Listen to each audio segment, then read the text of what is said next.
Passion brought down the massive from the story of that Eden came to Moshe Rabbi and told Moshe Rabbi that Klal Yisroel keeps them dying. Whenever they have Kastanas, they keep them dying. The Irish gave him a Eitzit to take from each matter, from each Shaivet. He should take a stick and put it into Mukim HaMikdash and should see whose stick the Irish is going to pick. The Balatirim brings down in Pasha, by the story from Aharon, when he's down by Paray, it says over there that the Mat Aharon, the stick of Aharon, swallowed the other sticks that the Kishemachas of Paray had. The Balatirim says the same exact thing happened when the Mat Aharon was brought into the Kacha Kudishim together with the other sticks. Balatirim says it's impossible that you bring into a Mukim HaMikdash, into the place where the Hashuas Hashchina is, and everything shouldn't come to life. It says just like when Shlomo HaMelech built the Beis HaMikdash and he planted trees on the Azur over there, it says the trees gave up golden papyrus because of the atmosphere that was in, brought out made everything live on a much higher level. So it's impossible that a stick was laying in the Kacha Kudishim, and it's impossible that nothing came out of it. He says, what happened? So the same thing happened. They took Mat Aharon, swallowed in all the other sticks into him, and Mat Aharon started giving out flowers. Now Moshe Rabbi took out Mat Aharon, all the other sticks, he spit out the other sticks, and all the sticks were empty. We're thinking a week and a half ago, 2 weeks ago, who we should get to speak over here tonight that can be mechazik though on such short notice. So we figured we'll bring somebody that's a shtik chizik, that his whole life is devoted to chizik. Someone that's mechazik, so many Yidden, through so many years. I've heard the Reisman years ago speak, and whenever I heard him speak, it was a chizik. It's definitely been mechazik though, it would be a cover to me, Rabbi Reisman.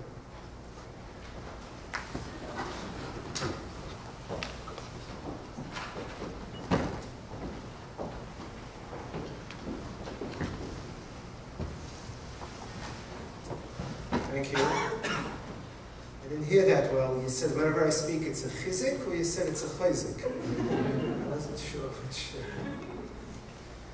I came home this afternoon, and my wife said, "No, your speech is ready." She's my mashgiach. So I told her, I thought about it. Certain topics, you can only talk one-on-one to people. Not everything you can say to somebody one-on-one, you can make a drush out of, you can make a speech out of. So my wife told me, so tell them that. There's certain things, you speak about. There's certain things that, when you talk to somebody individually, you talk to him and you tell him certain things. What's the difference? The difference is when you talk to somebody one-on-one, there's a warmth, he knows you care. You can say things that are more tzimzach. You give a drasha, you have to say nice, pretty things that beat around the bush. So I want to start by telling you that the difficulties that are involved in being involved in fertility is something which I Baruch Hashem had only for a brief period of time. I have 2 scars on my body from surgery which I had to have years ago. Today they do it without these big scars, but it's years ago. If it's a chizik to you, you should know I had one of the, at that time, that was the doctor everyone went to 25 years ago, and him wag his finger in my face and tell me, your wife is pregnant, it was a miracle, you're not going to have more than one. He wanted to convince me that while she was pregnant, I should still come for shots. I didn't. Baruch Hashem, I have 8 children. And Lamadati, that not everything, you go to a doctor as long as he's healing you, and then,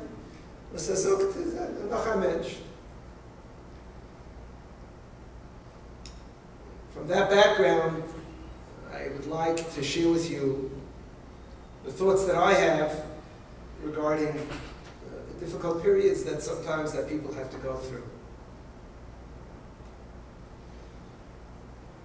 When HaKadosh Baruch Hu created the world, He created the world in two shlavim, in two steps. One step was the creation of chaymer, of the substance of the bria. All of the matter in the universe was created in the first instant. The rest of the Sheshis Yimei Hamasa, the Shivas Yimei Bereshis, HaKadosh Baruch Hu gave tzura, gave form to all of the matter that He created in the first instant. So that in Mashal we say Hashem created man. Hashem didn't make Yesh Me'ayin, a human being. He took earth and He took water, and however it was, the Rabbi Shalom created a human being. HaKadosh Baruch Hu made the oceans. He didn't create new water. He took the mayim that had been created originally and He was mavdil, and He made yamin. So that originally the first shlav, the first step of creation was chaymer, was the matter in the universe.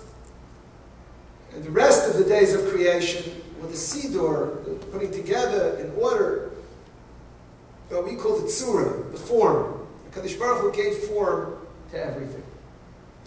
That's the way the world was created. Today, science was able to understand this, which Rishonim already tell us. They understand that all matter was created in the first instant of creation. And after that, everything fell into place. The question is why?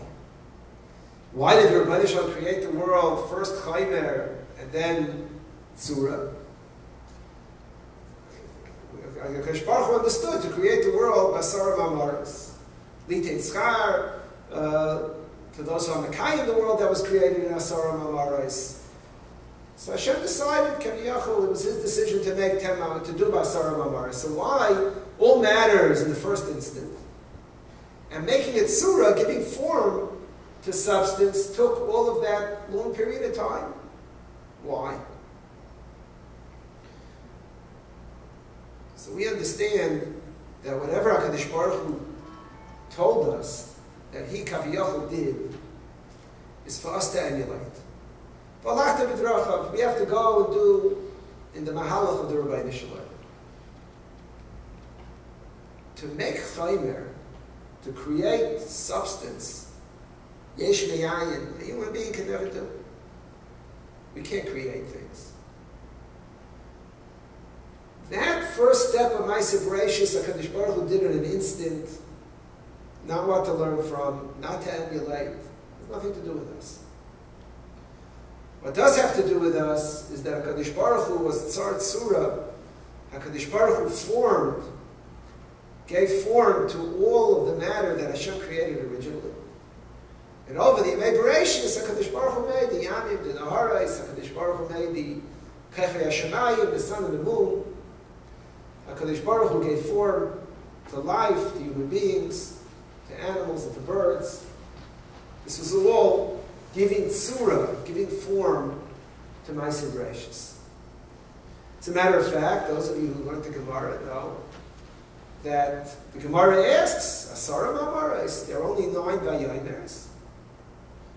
The Gemara says, Bereshis Nami Maimeru.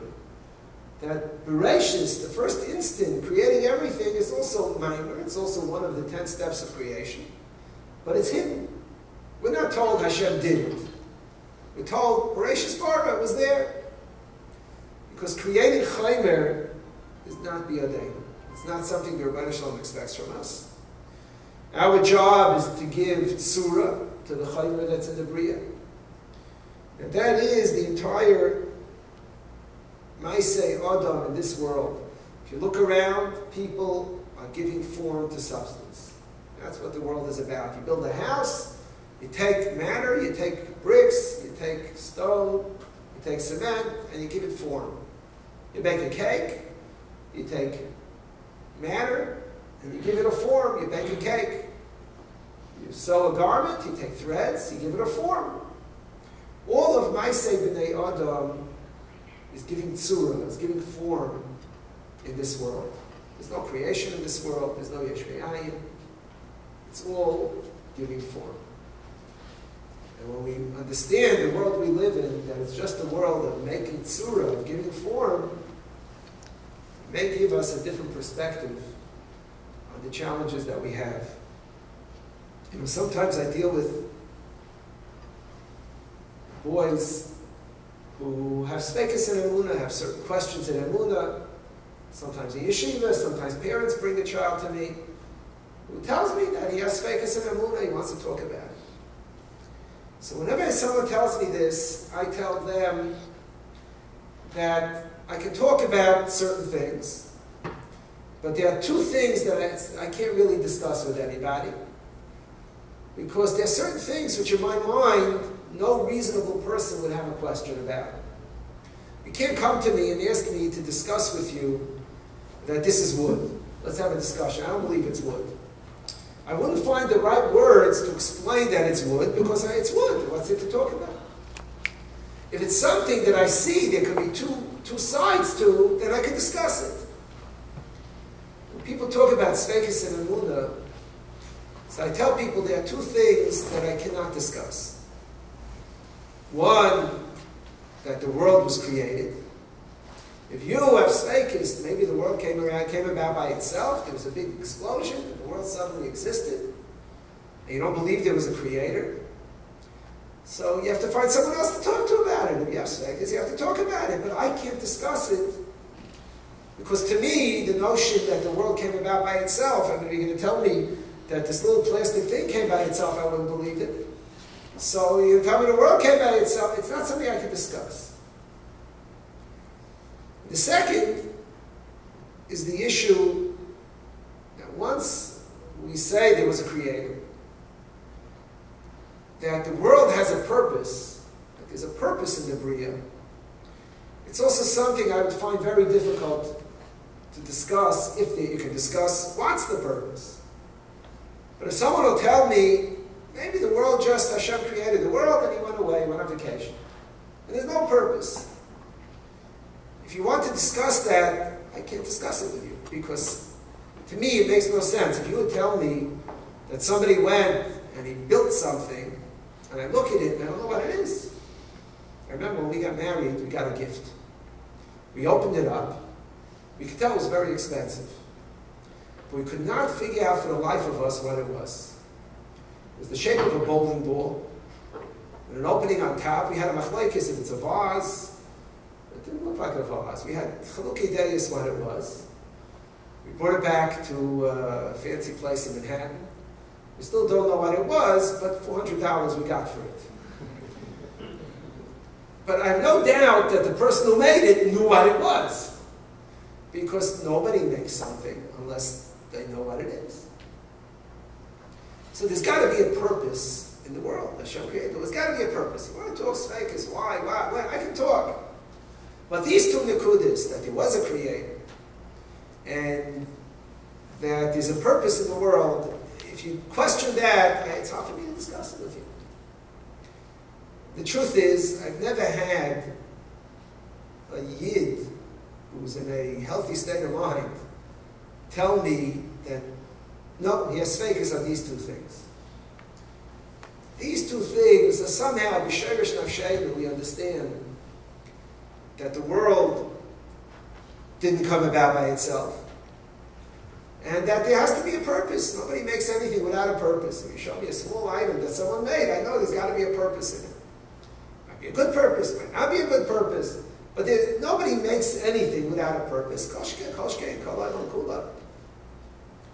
So these are sort of the two yisodos that are basically the yisodos that are b'shorish nishmaseinu. The purpose is to give tzura, to give form to whatever HaKadosh Baruch Hu dishes out.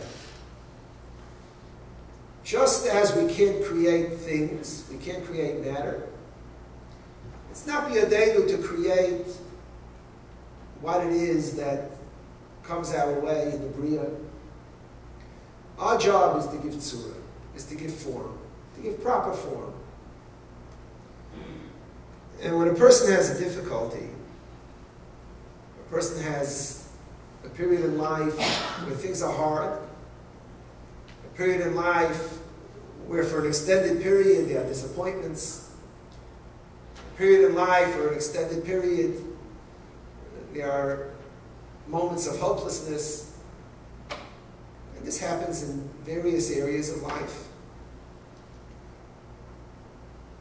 By me, the job of an individual who talks to me about this, who's healthy emotionally, wants to know the emes hadvarim. What I tell a person is one thing. Whenever this part of your life, this difficulty in your life passes, however it passes, make sure that you could look back at this period of life and say, I grew from it. I made something of it. I gave tzura, I gave form, which is my job, to this period of life through which I went. Not easy, challenging, but to be able to find a strength, a stolz, a starkheit, an energy, and when all is said and done, that's the purpose. Everything's with a purpose. Hashem doesn't create any item without a purpose or any matzah without a purpose. And at the end of the day, for a person to be able to ask himself, when it's all said and done, do I have something from it? Did I grow from it? That concept of being able to give tzura to a matzah in which a person is ultimately the goal of a person. I once read an anecdote about two country people who went to the state fair, and a husband and a wife, Gil and Gladys. So Gil and Gladys go to the fair and they see a helicopter. The helicopter ride is $54. So every year they go and they tell $54, that's kind of expensive, $54. They go 1 year, the second year, they're talking about how they love it, it's expensive. So the fellow who's the pilot of the helicopter finally gets disgusted with him. He tells them, you think it's not worth $54? I'll tell you what, Gil and Gladys, you come into the helicopter. And I'm going to give you an exciting ride. And if you don't say ooh or ah even once, you don't say a word, you don't have to pay a penny. So they agreed. So they get in the back seat, the pilot gets in the front, and he does all kinds of loops and turns and goes upside down and sideways and almost crashes into buildings. They're quiet. You can't believe it. He does his best, but they're quiet. $54 is money. So finally, he gives up. He goes back to the fair, and he's landing.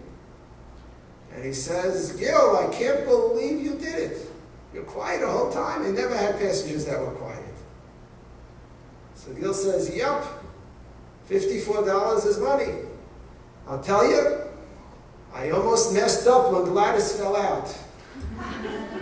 But I kept myself quiet. $54 is money.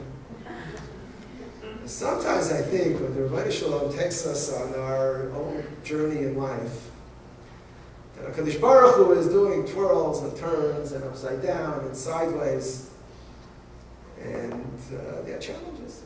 There are challenges. I'd like to explain something that's my feeling on this in you. Take it or leave it, I'm not quoting in Aramalkim. I went out to eat a few weeks ago with a Talmud who's now in Eretz Yisroel, he's married, he's there a number of years, and he had to come in for an occasion, so he asked me to go out to eat with him. We went out for lunch. When we went out, he talked to me about the tzara that he has. And basically, we spoke for a while. And the next day, he was going back to Eretz Yisrael. He came to yeshiva in the morning, and he called me over. And he says, I have to ask you mechila. We went out, and I just spent the whole time complaining, the whole time, I must have gotten you depressed. All I did was talk about all the negative things in my life. So I told him, no. I wasn't upset at all. When a person complains, you have what to complain about. A person gets depressed when he makes judgment statements. A person makes a statement that it shouldn't be this way, or that what he's going through is bad. The person is letting down some of his guard. Make a judgment statement about his situation, which, when all is said and done, is not true. Difficult, yes. Complain about the difficulty, yes. But as you know, every difficulty in life is an opportunity. And ultimately, if a person can grow from something, then it will be well worthwhile. I can tell you that Baruch Hashem, in my years in the yeshiva, I've never had a young couple with fertility problems in our small experience at the yeshiva who was not ultimately helped, Baruch Hashem, with a child. Some are still waiting, but you'll get there too. Baruch Hashem. And at the end of the day, many who felt, everyone felt the experience was hard, it was difficult. My own memories of my period were immensely difficult. When I was told I needed surgery, it was Elul.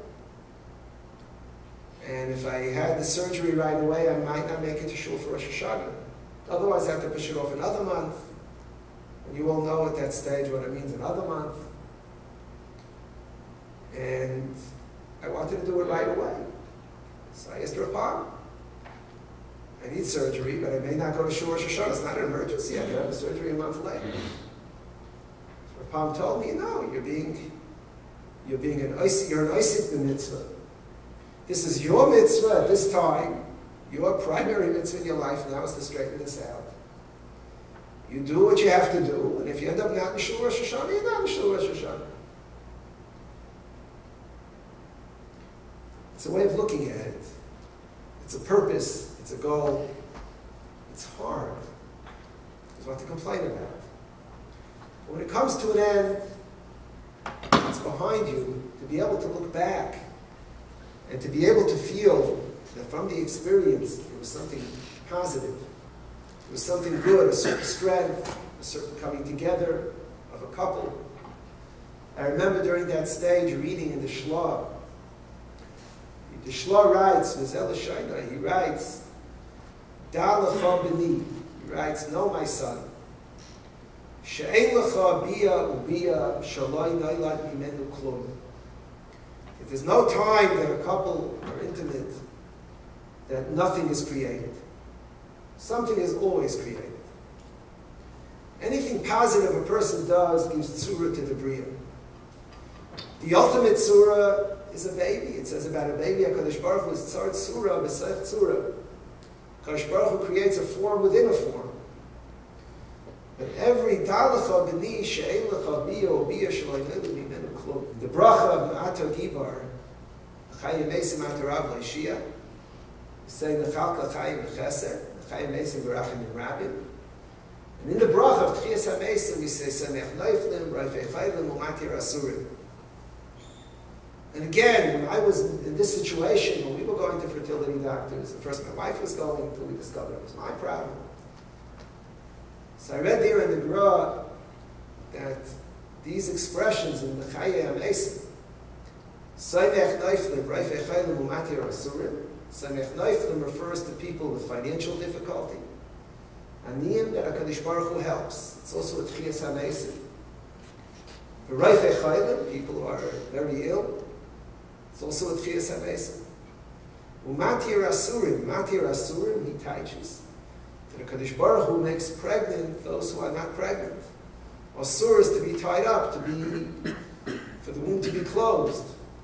Kadosh Baruch Hu is Matir Asurim. Kadosh Baruch Hu opens up that which is closed. And that was 25 years ago. And from then and on, Ad Hayoim, my oldest son is Baruch Hashem married, has a child of his own. But the Reisman that left on me is that every day when I daven Shemona Esrei, if I'm still on planet Earth when I get to the second bracha, which occasionally happens, and I'm still thinking, in my mind, that's Pashut Pshat, Matir Asurim. That's the kavanah that I have every day. And I want you to know that I'm involved with many nitzrachim in the world. And if in the Shemona Esrei I would speak out all the different needs that people have, it would be very long Shemona Esrei. And people wait for me in Shul. The one thing that I try, I don't think I miss a day not to speak out, is a tefillah b'peh, Rifa'enu, or Shmakeleinu. For those who I know who need a Yeshua in this matzv. I want to feel that I went through something and I grow from it. I'm sensitive to it. I know about it. I want to give tzura and form to an experience which ended for me 25 years ago. I want to give it a lasting tzura, a lasting form. There's a purpose. And I want to make the purpose to be a positive one. I once read about Winston Churchill. I find a very fascinating person. I once read one of his numerous biographies. And he recounts how he used to get drunk. And once at a Queen's dinner, he got drunk.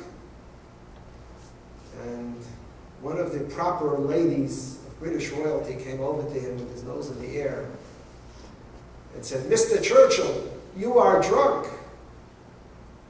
And Churchill turned to her